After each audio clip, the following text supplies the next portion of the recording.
Hello students, I welcome you all in this video. In this video we are going to learn about SYGC secretarial practice.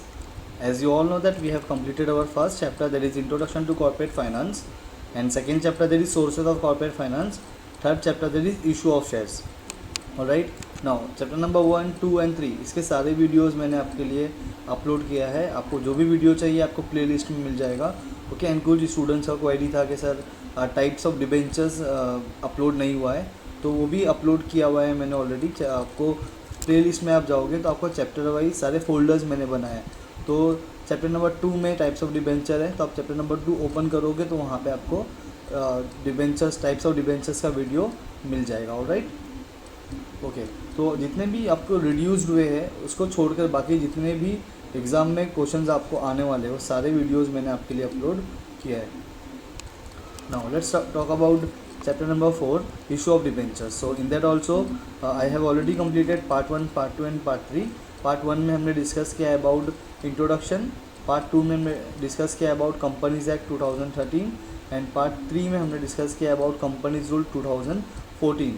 Okay, तो सारा basics उसमें है. आज हम लोग जो पढ़ने वाले हैं that is requirement as per SEBI for issue of debentures. Okay, SEBI means what? Securities and exchange board of India. इसको भी मैंने एक्सप्लेन किया हुआ है प्रीवियस वीडियोस में, तो आप देखकर सारी चीज़ें सीख सकते हो. Okay, now let's talk about SEBI requirements as per SEBI. Okay, so as you can see यहाँ पे आपको 4 पॉइंट्स है. So as you all know that at the time of issue of debentures company has to fulfil certain rules and regulation, certain conditions, provisions. तो हमने सबसे पहले क्या देखा था? इंट्रोडक्शन. उसके बाद में हमने कंपनीज एक्ट 2013 के बारे में पढ़ा कि उसमें जो भी रूल्स एंड रेगुलेशंस है which company has to follow at the time of issue of debentures. Okay, वो सारे कंडीशंस हमने पढ़ा, सीखा. उसके बाद में हमने स्टार्ट किया था if a company is going to issue a debentures company also has to follow certain rules and regulation which is mention under the companies rule 2014. Okay, तो 2 चीज़ हमने देख लिया. अभी हम लोग थर्ड रिक्वायरमेंट जो होगा at the time of issue of debentures company has to fulfil certain requirements given by the SEBI. तो सेबी के जो भी रिक्वायरमेंट्स है, गाइडलाइंस है, वो सारे रूल्स एंड रेगुलेशंस कंपनी को फॉलो करना होगा at the time of issue of debentures. Okay, तो जो गाइडलाइंस है, जो आपके रूल्स एंड रेगुलेशंस है, वो यहाँ पे आपको दिख रहा है. 4 पॉइंट्स है सिर्फ आपको जो समझना है. ओके, तो पहले यहाँ पे एक कॉन्सेप्ट क्लियर कर लेते हैं हमारा कि क्या चीज़ें हैं सारी. उसके बाद में आपकी बुक के अंदर जितना भी मैटर दिया हुआ है वो हम सब कुछ डिस्कस करने वाले हैं. ओके, इस वीडियो में. नाउ पॉइंट नंबर 1 आपका है that is minimum subscription.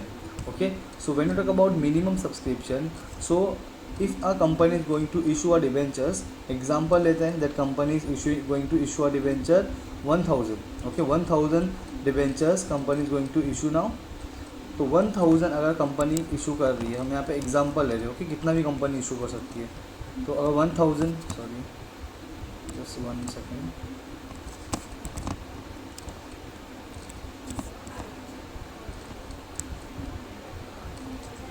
Okay, so here company is going to issue 1000 debentures.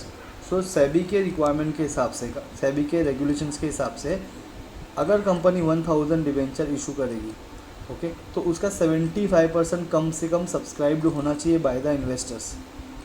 Okay, तो यहाँ पे अगर 1000 एग्जांपल हमने लिया है, 1000 का अगर आप 75% कैलकुलेट करोगे तो हो जाएगा 7500.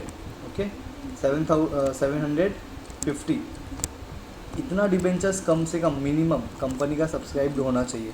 अगर सर नहीं हुआ तो अगर 750 भी एग्जांपल हम ले रहे हैं, अगर 1000 में 750 एप्लीकेशंस कंपनी को नहीं आते हैं, ओके, वो केस में जितना भी कंपनी ने उसके एप्लीकेंट से, उसके इन्वेस्टर से पैसा लिया होगा वो पूरा का पूरा पैसा कंपनी को रीपे करना पड़ेगा टू द इन्वेस्टर्स. जिसने भी इन्वेस्ट किया होगा उसको पूरा रीपे करना होगा. ओके, तो ये होता है मिनिमम सब्सक्रिप्शन, मतलब 75% आपको फिलहाल ये याद रखना है. जब हम लोग बुक में जो दिया हुआ है वो रीड करेंगे तो आपको और अच्छे से सारी चीज़ें समझ में आ जाएगी.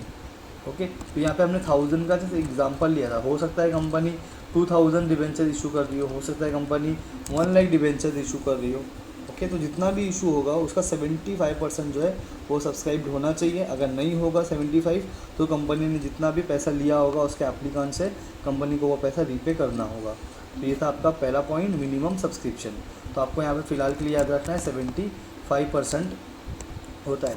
आगे और भी कुछ रूल्स एंड रेगुलेशंस है, बट वो जब हम लोग पढ़ेंगे तब मैं आपको समझा दूंगा। ऑलराइट, नाउ पॉइंट नंबर 2 देखते हैं, that is retention of over subscription. Okay, when you talk about, पहले हम लोग देखते हैं ओवर सब्सक्रिप्शन क्या होता है। ओके, और जब हम रीड करेंगे तो इसका कंप्लीट मीनिंग जो है हम लोग वो देखेंगे। नाउ ओवर सब्सक्रिप्शन का मतलब होता है, यहाँ पे हमने एग्जांपल लिया 1000 डिबेंचर कंपनी ने इशू किया है, तो हम लोग वही सेम एग्जांपल लेते हैं यहाँ पे। सपोज मान लो कि कंपनी ने 1000 डिबेंचर इशू किया है।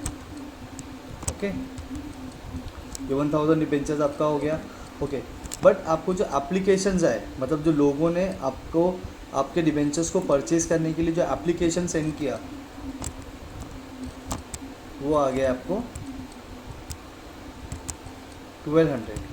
ओके, सो आपने इशू कितना किया है डिबेंचर 1000, आपका एप्लीकेशन कितने आ गए 1200। दैट मीन्स आप कैलकुलेट करोगे तो 200 जो एप्लीकेशंस है वो आपको एक्स्ट्रा आ चुका है। ओके, तो ये कंडीशन को हम लोग बोलते हैं over subscription. Okay, over subscription of security. Company ने शेयर इशू किया होगा तो इसको बोलेंगे ओवर सब्सक्रिप्शन। डिबेंचर अगर इशू किया है तो अगर जितना डिबेंचर इशू किया है उससे ज़्यादा एप्लीकेशंस आ गए तो इस कंडीशन को भी हम क्या बोलेंगे, ओवर सब्सक्रिप्शन। ऑलराइट, चलो आगे का जो डिटेल है पढ़ने के टाइम पे देखेंगे। यहाँ पे हम जस्ट एक आइडिया ले रहे हैं कि इसका मतलब क्या होता है। Now let's talk about under writing. Okay, अभी यहाँ पे मैंने जो आपका एग्जांपल लिया, यहाँ पे कितना है 1000 डिबेंचर्स कंपनी ने इशू किया, कंपनी को 1200 ओके एप्लीकेशंस आ गए, तो यहाँ पे हो ये केस हो गया ओवर सब्सक्रिप्शन का। बट ज़रूरी नहीं है ना कि आपने जितना डिबेंचर्स इशू किया है उतने आपको एप्लीकेशंस आ जाए या उससे ज़्यादा आ जाए, हो सकता है कि उससे कम भी आ जाए। तो यहाँ पे देखो, अगर कंपनी ने 1000 डिबेंचर इशू किया है, ओके, और यहाँ पे कंपनी को जो एप्लीकेशंस आए हुए हैं वो एप्लीकेशन सिर्फ और सिर्फ आए हैं 600। अगर 600 एप्लीकेशंस आए हुए, ओके, तो ये केस में आप देखोगे अगर तो जो 75% का रिक्वायरमेंट है वो भी फुलफ़िल नहीं हो रहा है। ओके, 75% आप देखोगे तो 750 हो रहा है यहाँ पे। ओके, मतलब कम से कम 750 डिबेंचर्स जो है वो सब्सक्राइब्ड होना चाहिए लोगों से। अगर नहीं होता है तो कंपनी को पूरा का पूरा पैसा रीपे करना होगा। देखो सेम कंडीशन यहाँ पे आ गई। ओके, मतलब अगर कंपनी को भी मिनिमम सब्सक्रिप्शन का कंडीशन फुलफ़िल करना है तो कंपनी को 150 एप्लीकेशन और चाहिए होंगे, तभी कंपनी डिबेंचर अलॉट कर पाएगी टू द एप्लीकेंट।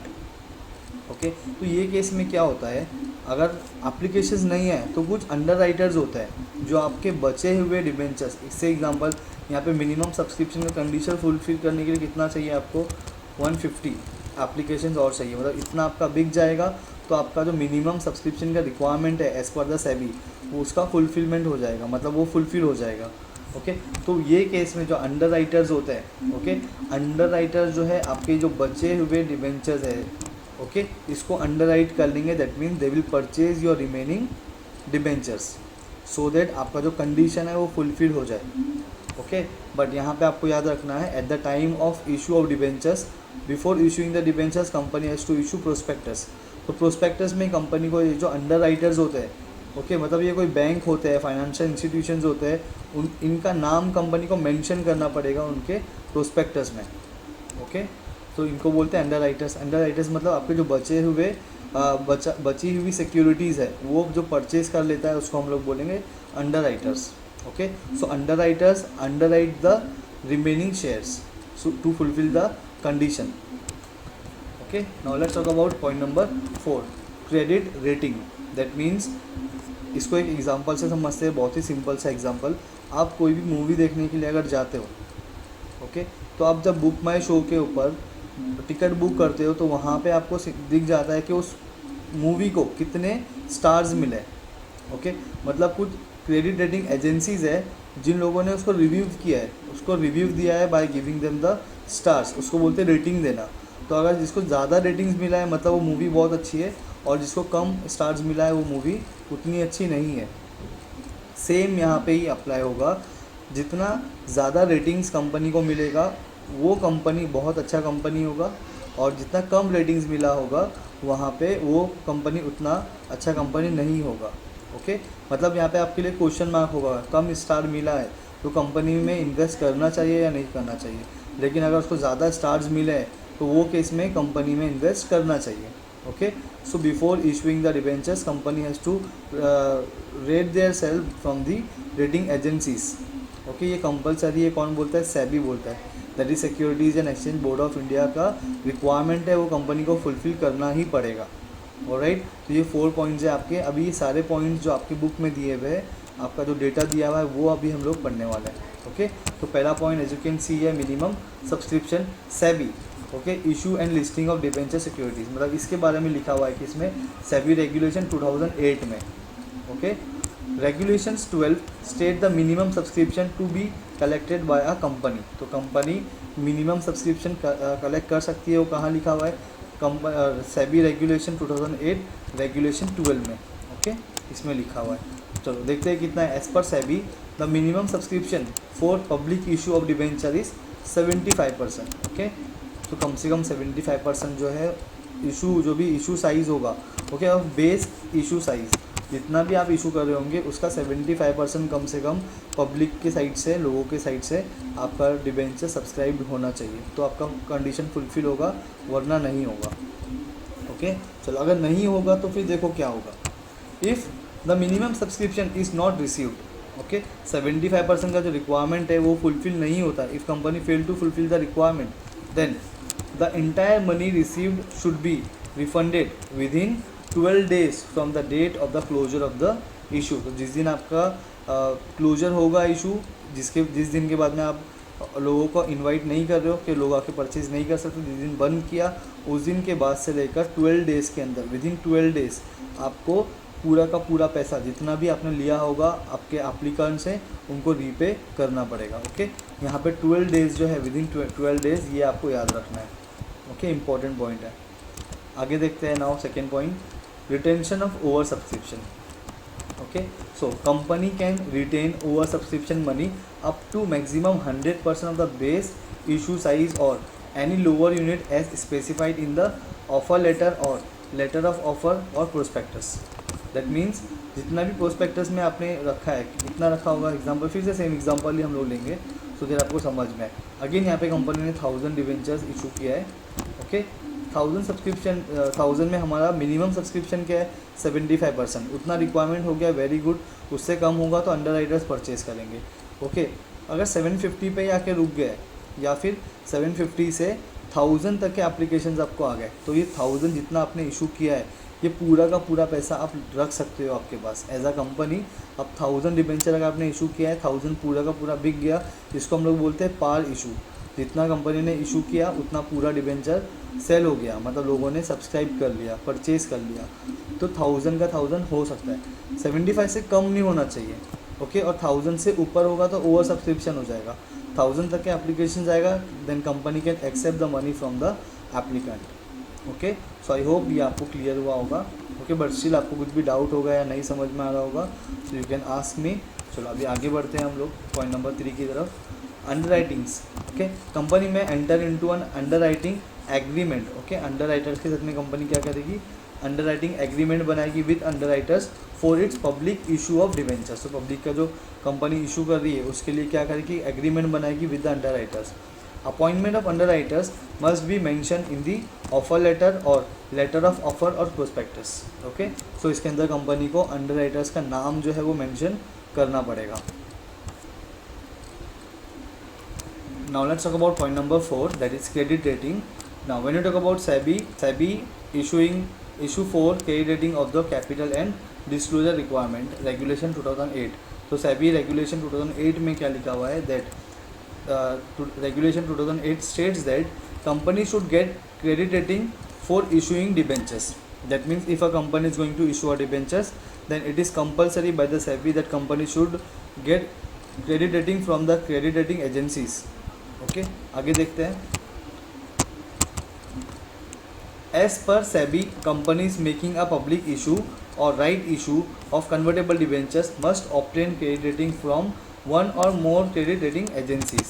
ओके, कुछ रेटिंग एजेंसीज होती है जिनसे उनको क्रेडिट रेटिंग लेना पड़ेगा खुद के लिए। ओके, अच्छा यहाँ पे ये चीज़ इंपॉर्टेंट है that as per SEBI company is making a public issue, मतलब अगर कंपनी पब्लिक को डिबेंचर इशू कर रही है या फिर राइट इशू कर रही है okay, right issue of what, convertible debentures, हमको पता है कन्वर्टेबल डिवेंचर्स हमने टाइप्स ऑफ डिवेंचर्स में किया है। Must obtain credit rating from one और more credit rating agencies. Alright, चलो आगे देखते हैं। The rating should be mention in the offer letter और लेटर ऑफ ऑफर और प्रोस्पेक्टस।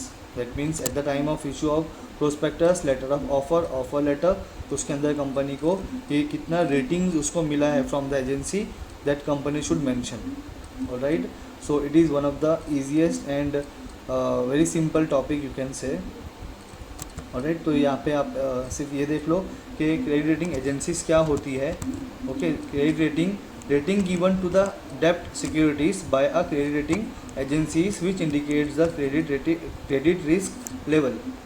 यहाँ पे देखो क्रेडिट रेटिंग एजेंसीज क्या होती है, agencies like CRISIL, CARE etcetera which rates the credit worthiness of a company issuing debentures, deposits and other debt securities. Okay, तो ये लोग कंपनी के सिक्योरिटीज़ को रेट्स देते हैं। ऑलराइट, तो क्रिसल और केयर का फुल फॉर्म है credit rating information services of India limited, then है credit analysis and research limited. Alright, तो ये था आपका requirement as per SEBI. Okay, सो ये बहुत ही सिंपल और इजी टॉपिक है।